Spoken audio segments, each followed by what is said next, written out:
For years, the United States and Europe have maintained a united front on global matters. However, this week signaled a potential shift.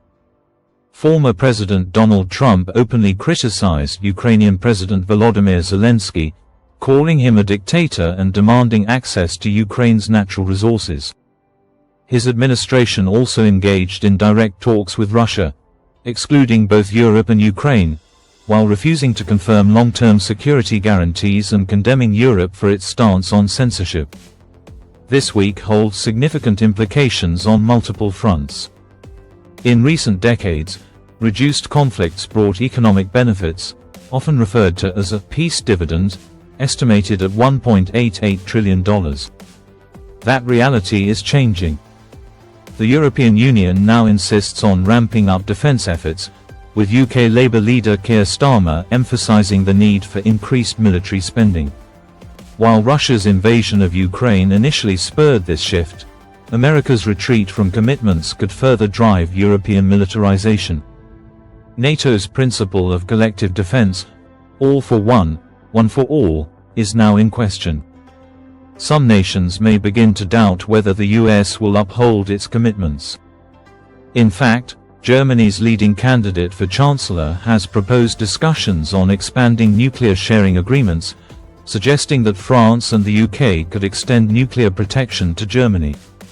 Beyond military concerns, this week also tested the fundamental principles of sovereignty and territorial integrity. Trump previously claimed that a skilled negotiator could have resolved the Ukraine conflict years ago with minimal land loss. He has also acknowledged Russia's territorial gains, noting that they fought for that land. If the US signals an acceptance of Russia's annexation of Ukrainian territory, it raises concerns about President Vladimir Putin's next moves. Similarly, following recent comments about Gaza, questions arise about future US foreign policy decisions. This week's events go beyond policy changes. They reveal deep divisions between America and Europe.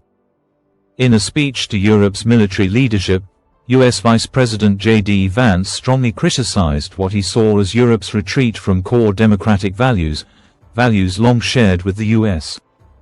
The once solid sense of transatlantic unity now appears fractured.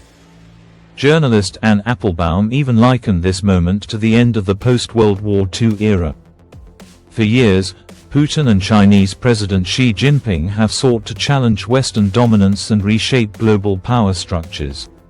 Now, it seems that Trump envisions a similar realignment, one in which America and Europe pursue increasingly divergent paths. The impact of this week's developments will be felt for years to come.